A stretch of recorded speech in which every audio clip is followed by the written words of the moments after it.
Good morning everyone.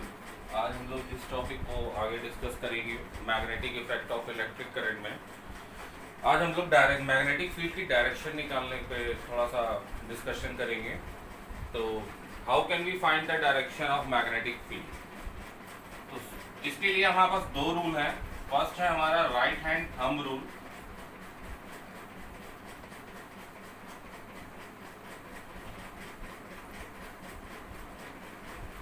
बहुत simple rule है।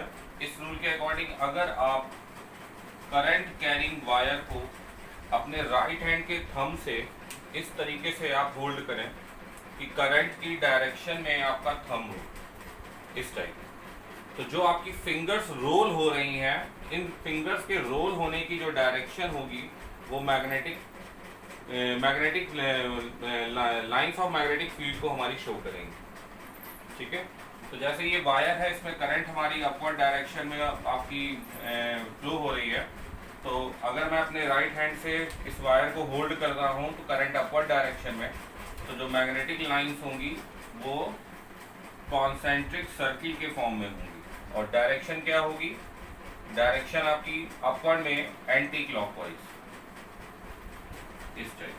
This is the right hand thumb rule. इस rule के according आप फिर से मैं आपको रिवाइज करा रहा हूँ, फिर से ध्यान से देखिए कि अगर मैं करंट कैरिंग वायर को अपने राइट हैंड से होल्ड करता हूँ और थंब को करंट की डायरेक्शन में मैं रखता हूँ, तो मेरी फिंगर्स जिस डायरेक्शन में रोल हो रही होंगी वो डायरेक्शन इसकी मैग्नेटिक लाइंस ऑफ फोर्स को शो करेंगे। इसके अलावा एक सेकंड रूल और होता है जिसे हम लोग right hand Fleming's right hand rule बोलते हैं।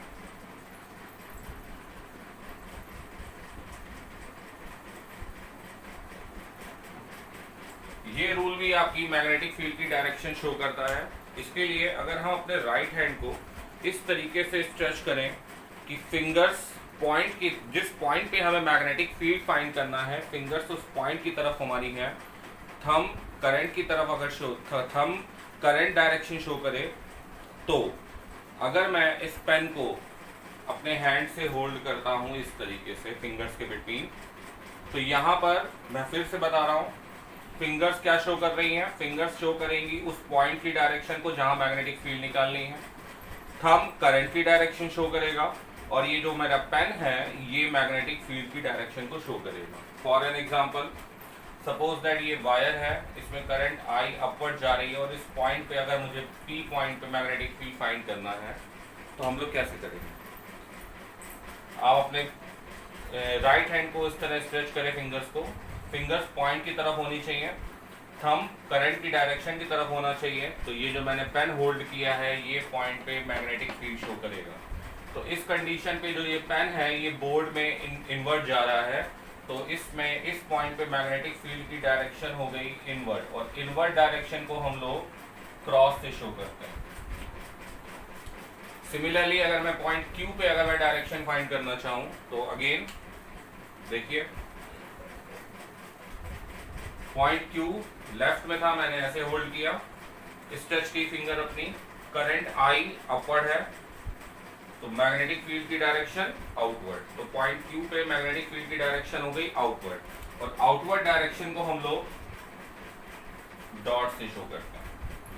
तो ये दो मेथड है जिस मेथड के थ्रू आप क्या फाइंड कर सकते हैं। इस मेथड के थ्रू हम लोग किसी भी पॉइंट पे मैग्नेटिक फील्ड की डायरेक्शन को फाइंड कर सकते हैं।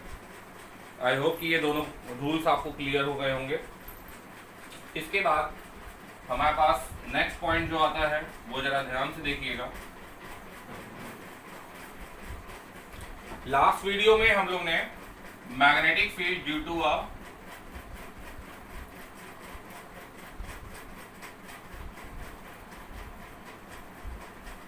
Straight wire of infinite length, इसके ड्यू टू हम लोग ने मैग्नेटिक फील्ड फाइंड किया था। ये वायर है हमारी इनफाइनाइट लेंथ की, एक पॉइंट है P, इस पॉइंट से यहाँ से वायर की डिस्टेंस है R और वायर में करंट है I। तो इसके लिए कल हम लोग ने फॉर्मूला B की वैल्यू निकाली थी, mu naught upon 4 pi I upon R sine phi one plus sine phi two, sorry finite length के लिए थी, इनफाइनाइट के लिए नहीं थी ये। तो ये वायर थी जिसकी लेंथ फाइनाइट है और इसके एंड से पॉइंट पी के एंगल से, ये एंगल आपका फाई टू और ये एंगल आपका फाई वन था।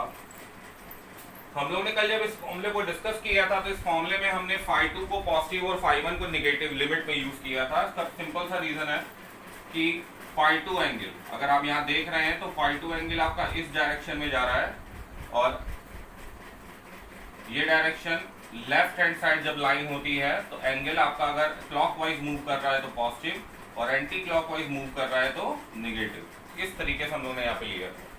तो ये फॉर्मूला आपका किसका था? ये फॉर्मूला आपका magnetic field intensity at a point due to a long straight current carrying wire of finite length के लिए था। आज हम लोग इसी को थोड़ा सा और आगे डिस्कस करेंगे। तो केस हो गया if wire is infinite length,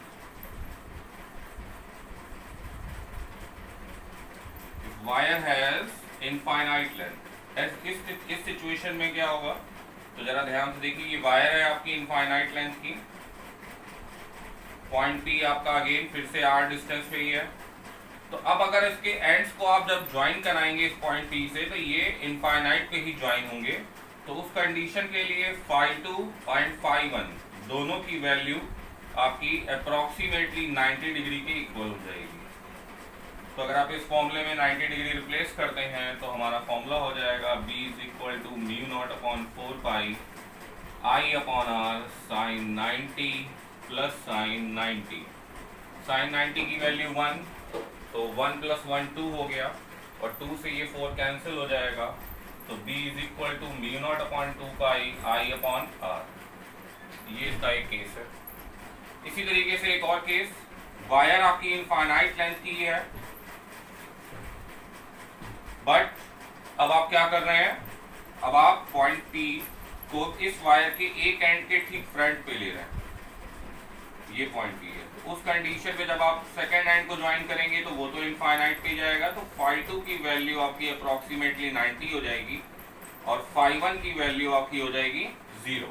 तो इस कंडीशन पे अगर आप यहाँ वैल्यू पुट करते हैं तो B is equal to mu naught upon 4 pi I upon R sine phi one की जगह पे आपको 0 रिप्लेस करना है एंड फाई टू की जगह आपको 90 डिग्री रिप्लेस करना है। तो B की वैल्यू हो जाएगी mu naught upon 4 pi I upon R sine 90 की वैल्यू 1। तो इस टाइप पे आप यहाँ पर आराम से इन तीनों फॉर्मूले को यूज कर सकते हैं और अपने न्यूमेरिकल को सॉल्व कर सकते हैं। आई होप कि ये आप लोग को समझ में आया होगा।